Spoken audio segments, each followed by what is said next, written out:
Bonjour. Dans cette vidéo, je tente les mesures en vue du réglage de mon caisson basse. Si vous n'avez pas vu les vidéos précédentes sur le caisson basse, je vous mets le lien de la playlist dans la description. Dans un premier temps, je me suis approché au plus près de ce que je pouvais faire à l'oreille. Et comme je voudrais améliorer quand même mon système, il faut que je procède aux mesures. Pour exécuter ces mesures, il faut quand même un peu de matériel. Un ordinateur de préférence portable, une carte son, un micro de calibration. Vous pouvez aussi utiliser un micro USB branché directement sur l'ordinateur si la carte son de votre ordinateur est adéquate, des câbles pour relier le tout et un logiciel Room-EQ Wizard REW qui est gratuit. Même s'il n'est pas obligatoire, j'utilise un casque surtout pour me protéger les oreilles et je vous mets bien entendu les liens dans la description du matériel. Dans cette vidéo, je ne parlerai pas de la calibration de la carte son, de la calibration du micro. Certains professionnels disent que pour le peu qu'on en fait, ce n'est pas nécessaire. D'autres disent que oui. Donc je vous laisserai le choix de savoir si vous voulez faire cette calibration ou pas. De plus, la vidéo est assez longue, donc je ne vais pas la rallonger, étant donné qu'il existe plein de vidéos sur le sujet. Dans la description, je vous laisse également le PDF de l'utilisation du logiciel en français. Alors, je ne suis pas un professionnel dans ce domaine et je ne suis pas un expert non plus du logiciel. Donc, si je ne l'exploite pas de manière optimale, ne m'en veuillez pas et dites-le plutôt dans les commentaires afin que ça profite à tout le monde.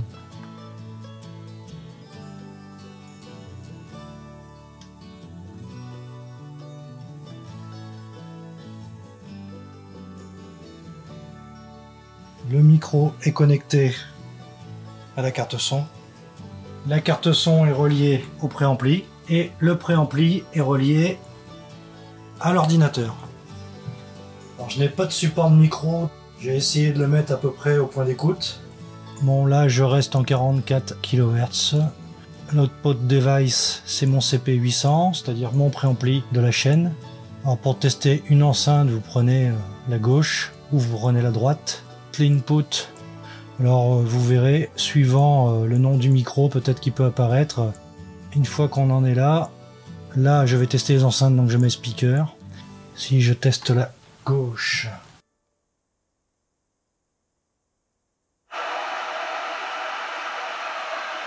je mets le son à gauche. Et si je prends la droite,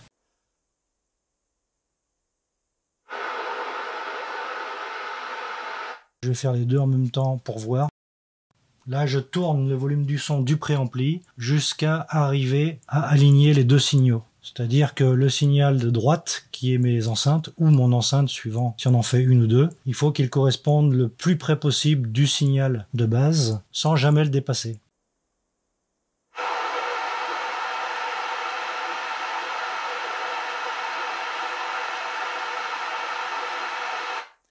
Quand je suis là, on est bon. Dans un premier temps, je vais tester les trois éléments avec un check level pour savoir quel élément est le plus fort. Je vais tester le subwoofer sur la sortie gauche.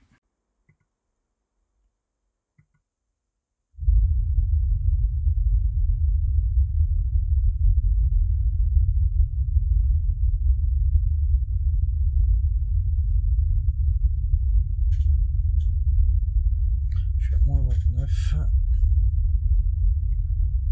Ensuite, j'éteins mon subwoofer pour être sûr et je vais tester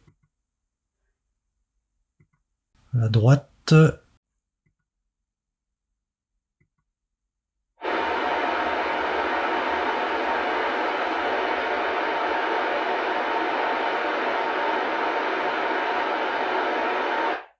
Impeccable.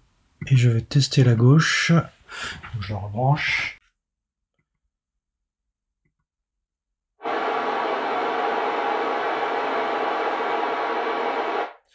Mon enceinte gauche est un peu plus forte, je ne sais pas pourquoi. Au dernier test, c'était pas le cas. C'est peut-être parce que là je suis devant, faut que j'essaye en m'éloignant.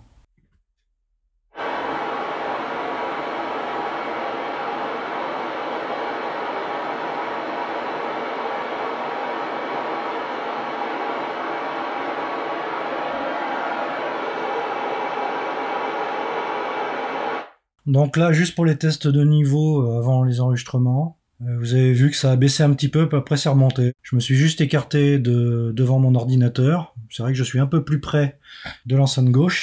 Donc je dois légèrement accentuer le signal du fait que je suis juste à côté de l'enceinte gauche. Je vais me mettre à -30 au lieu de -29. Comme ça, je serai sûr d'être un petit peu en dessous. Je vais tester en premier lieu mon enceinte de gauche. J'ai bien éteint mon caisson basse. Faire une mesure. Le délai, je vais me mettre 5 secondes pour m'écarter, parce qu'apparemment j'accentue l'enceinte de gauche quand je suis à côté. Et je m'écarte.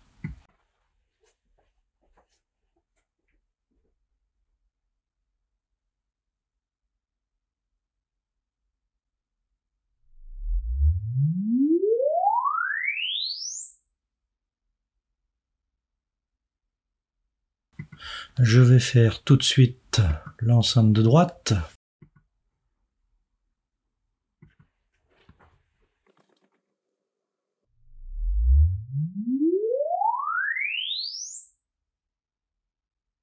Je les renommerai après. Je vais faire les deux enceintes en même temps. Là, je vais écrire gauche plus droite.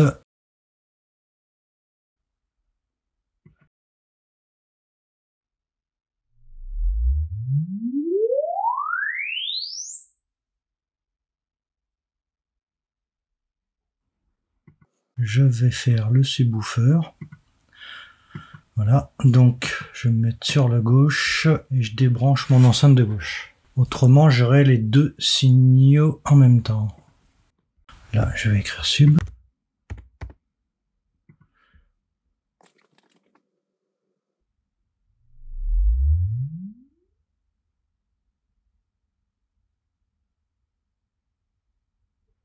Et pour la fin, je vais tester.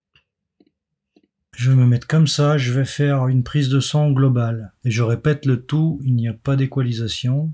Donc là, je vais quand même renommer tout de suite. Je vais faire ma mesure.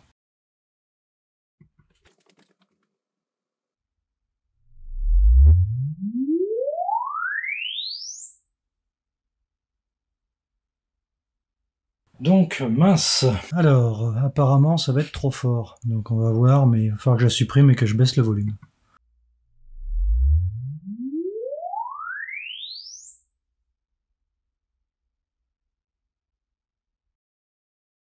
All space. Ce que je vais faire, c'est que je vais faire un smoothing à -12, parce que là c'est un peu trop fouillis. On voit un peu plus clair. Alors on peut aller dans le RT60 pour voir éventuellement qu'il n'y a pas une résonance qui serait vraiment hors norme dans la pièce. Bon voilà, je repars avec les trois mesures principales. L'enceinte gauche, l'enceinte droite et le subwoofer, le tout sans égalisation. Dans le All SPL, nous allons dans Action, Alignement Tool. Pour aligner le subwoofer avec les deux enceintes, il faut déjà que je crée une courbe qui représente les deux enceintes. Bon, j'ai fait un relevé de ces deux enceintes en même temps, mais logiquement, quand on veut accorder des enceintes, il faudrait procéder de la sorte. Ce n'est pas une obligation, il y en a qui relèvent les deux enceintes en même temps et d'autres qui relèvent l'enceinte gauche et l'enceinte droite et qui alignent ces deux enceintes. Donc je sélectionne à cet endroit-là la gauche et la droite. Alors là vous vous mettez en ce que vous voulez, hein. Il y en a qui préfèrent se mettre en var smoothie, d'autres en no smoothie. Je reste en 12 smoothie, vous ferez comme vous voudrez. Et donc là on clique sur le délai. Et une fois avoir cliqué sur ce curseur, il faut utiliser les touches du clavier, gauche et droite.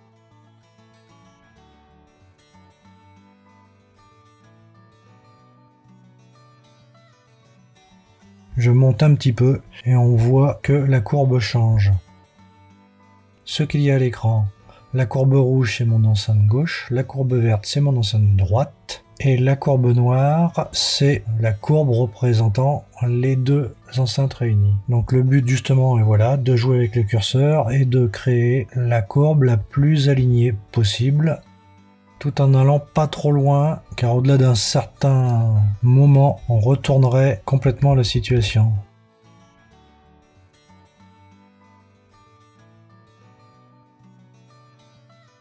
Je crois que je vais rester à 2.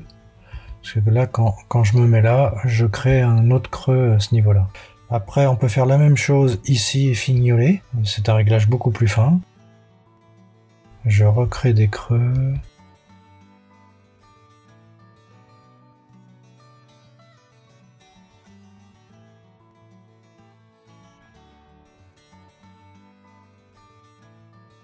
Je vais rester là tout en sachant quand même que sur mon enceinte gauche, le creux là est provoqué sûrement par la bosse créée du fait que l'enceinte est contre le mur. Donc je ne vais pas aller au-delà. Les 2 millisecondes seraient à rentrer dans un DSP pour que l'information ait un décalage de 2 millisecondes sur l'enceinte gauche par rapport à l'enceinte droite et ça nous donnerait la courbe noire. Cette courbe noire va nous servir à aligner le sub. Donc là, je vais faire aligned sub, ce qui va créer la courbe représentant les deux enceintes en même temps. D'align sub. Et là, à ce moment-là, je vais ouvrir la mesure pour comparer. Je vais aller dans mes documents et je vais ouvrir gauche et droite. Alors ça, franchement, c'est pas mal. J'aurais voulu le faire, j'aurais pas réussi. Se relever de la gauche et la droite en même temps me donne exactement la même chose que quand je décale de 2 millisecondes la gauche. Bon, je ne sais pas ce qu'il faut en déduire. Logiquement, celle-ci, on ne l'utilise pas. On utilise celle-ci et on additionne avec le sub. Donc là, j'hésite. Je pense que je vais partir directement avec celle-là. Donc maintenant, je répète l'opération de tout à l'heure. Sur AllSPL, je retourne dans Action. Je vais faire Alignement Tool. Et là, je vais prendre mon gauche et droite. Et je vais prendre mon sub. La courbe noire qui représente le mariage de mes deux enceintes plus le caisson basse. Je clique sur le délai et j'essaie de trouver le délai qui correspondrait à faire une courbe le plus droite possible.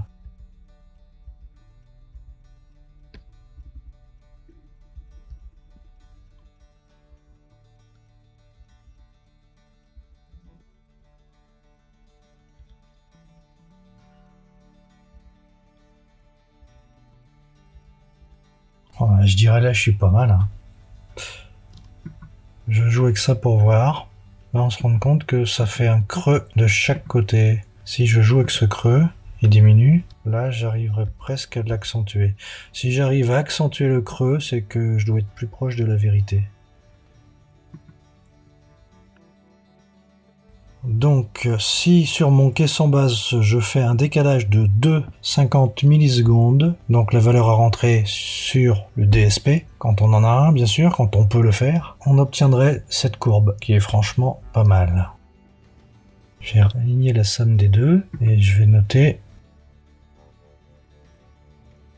Si je reprends depuis le début, ma courbe gauche et droite qui correspond pas mal du tout à la somme de la gauche et la droite tout à l'heure, en considérant que mon enceinte gauche et droite sont bien réglées, j'ai cette courbe à laquelle je veux additionner mon subwoofer.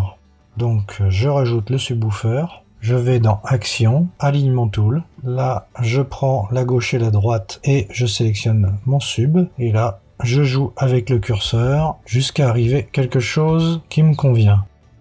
Et après je fais l'alignement des deux, ce qui me donne cette courbe. Donc avec un décalage de 2,5 millisecondes sur le sub, j'aurai cette courbe sans équalisation. Je peux aller sur Overlay et regarder l'impulse.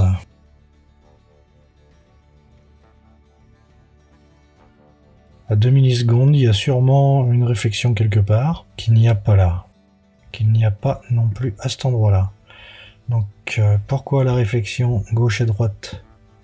Il y aurait une réflexion gauche et droite. Là, si j'aligne ma gauche et ma droite, et que je vais dans Action, Alignement Tool,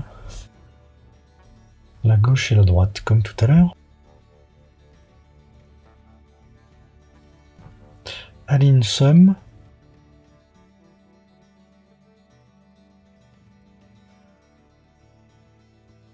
Align Sum.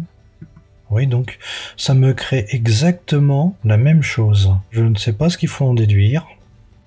Avec un retard de 2 millisecondes, j'ai exactement la même chose que quand je n'applique pas de décalage, mais que je mets les deux enceintes en même temps. Donc là, si quelqu'un a de meilleures connaissances que moi, ça m'intéresserait. Là, je vais le garder comme ça, et je vais enregistrer le tout. Alignement gauche et droite, et enceinte plus sum, je vais rajouter alignement. Pour être à peu près sûr de ne pas me tromper, ce que je préfère faire, c'est regarder le spectrogramme, par exemple. Donc le signal, plus il est rouge, vif, et plus il est fort. Donc là, il y a le pic d'énergie, symbolisé par les pointillés. Et généralement, la courbe parfaite, selon la théorie, devrait être droite et bifurquer légèrement après, de manière régulière, en allant vers le grave. Je prends mon subwoofer, et le subwoofer commence là. Bon, à 120 Hz c'est la coupure, mais ce serait 923, et là, on peut dire que ce serait pareil. Quand on est comme ça, chaque graduation est régulière, et là, c'est vrai qu'on comprend pas trop. Les graphiques sont plutôt représentés comme ça. Autre chose éventuelle, quand on va dans Action, comme on faisait tout à l'heure, on peut donner une limite haute et une limite basse. Peut-être mieux de mettre 20 Hz et 400, et j'applique. Et là, on se retrouve comme ceci. Autre chose aussi, parfois il est préférable de fenêtrer pour avoir les vraies mesures. Si je fais gauche et droite, si je fais l'impulsion gauche et droite, là on voit qu'il y a une interférence, et donc on peut fenêtrer, ce qu'on appelle un fenêtrage. Et là, dans ces cas-là, il faut aller ici. Là, on peut se mettre à 1. Voilà, ça me fait une marque à 1. Et là, par là, c'est 1,84. Celui du milieu, là, ne le touchez pas, hein. Autrement, ça va vous faire des choses extraordinaires. Après, si jamais vous ne l'avez pas placé où vous voulez, vous pouvez le déplacer. En faisant un fenêtrage, la courbe utilisée va être du gauche au droite. Et si je retourne sur... ça sous-entend que ça ne prendrait pas en compte l'interférence. Je l'ai enregistré séparément, gauche et droite. Ça, c'est le relevé que j'ai fait, l'enceinte droite, l'enceinte gauche, plus le caisson basse. Par rapport à la même chose avec un décalage de 2 millisecondes au subwoofer, on arrive déjà à quelque chose de mieux, de plus régulier. Donc l'intérêt serait de décaler de 2,5 millisecondes le caisson basse. Ça, c'est une question, tiens, que je veux poser à la communauté, si des fois quelqu'un le sait. Est-ce que ces 858 mm correspondraient au déplacement du caisson basse qu'il faudrait exécuter pour réagir de la même manière qu'en rentrant 2,5 millisecondes dans un DSP? Quelle incidence il peut y avoir à ce que l'impulsion soit en bas plutôt qu'en haut? Si vous avez de l'information là-dessus, dites-le moi dans les commentaires. Certains utilisent la courbe de phase pour aligner les éléments. Personnellement, je n'ai pas tout à fait compris ces courbes, donc de peur de dire des bêtises, je ne les ai pas utilisées. Mais je suis ouvert à toutes les suggestions, bien évidemment. Néanmoins, nous pourrons toujours utiliser ces courbes de phase pour vérifier que nous n'avons pas été trop loin dans l'alignement du délai des éléments. Parce que la phase a une rotation et nous pourrions très bien être alignés, mais pas sur la bonne période. N'oubliez pas de liker la vidéo, de vous abonner à la chaîne pour plus de conseils et pour ne rater aucune des nouvelles vidéos. Et je vous dis à bientôt!